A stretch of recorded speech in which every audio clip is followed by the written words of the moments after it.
sí? Que ho enganxem al sac amb diferents puntes. Llavors el que fem després, posteriorment ja tenim el sac i ja el tenim ben clavadet, val? El que fem és posar terra. En aquest cas posem compost.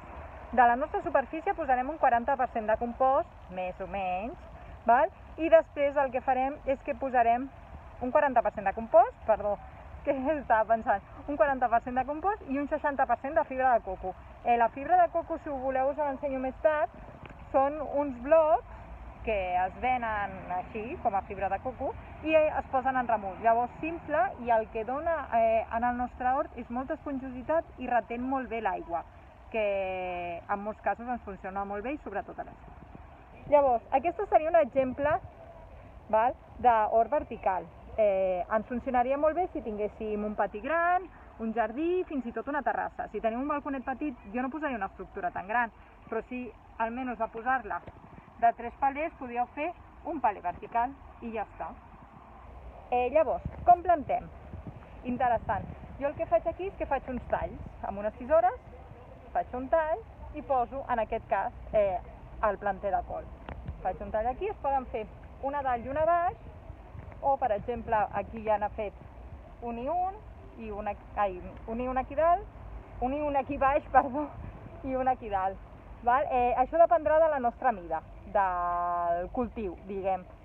Cols en posaríem només una, però si per exemple són enciams en podem posar més d'un. Llavors, què més? Ara mateix que podem plantar, que estem a mitjans de novembre. Ara és època de cols, de coliflors, d'enciams, de bledes, i hem començat ja amb el cultiu de faves. Mireu aquí. A veure si puc enfocar bé. En aquesta part vertical a mi també m'agrada plantar, a part de la part dels sacs, diguem, aquí hem plantat faves. Ara farà 2 o 3 setmanes que les tenim ja plantadetes i amb les últimes pluges doncs han fet una gran estirada. Heu vist que maques estan? Estan molt xules. A part d'això, a la part vertical de l'hort ens agrada també plantar, no en tots els palers però en alguns sí, plantes aromàtiques. Us vaig explicar l'altre dia en el primer vídeo de la importància una miqueta per sobre de les plantes aromàtiques, però amb més detall us explicaré en el següent vídeo. Què més que necessitem? I ja estem acabant, i avui les acabarem de treure, són les pebroteres.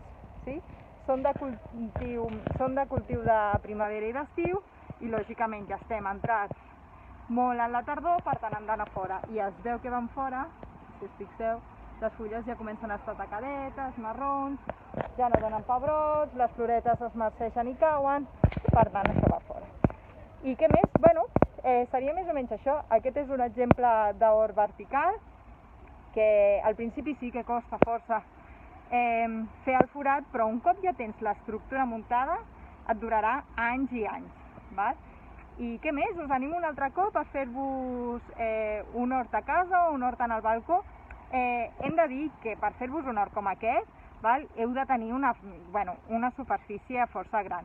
Però en els següents vídeos us donaré uns petits consells per si teniu un balconet molt més senzillet o més petitó. D'acord? Gràcies!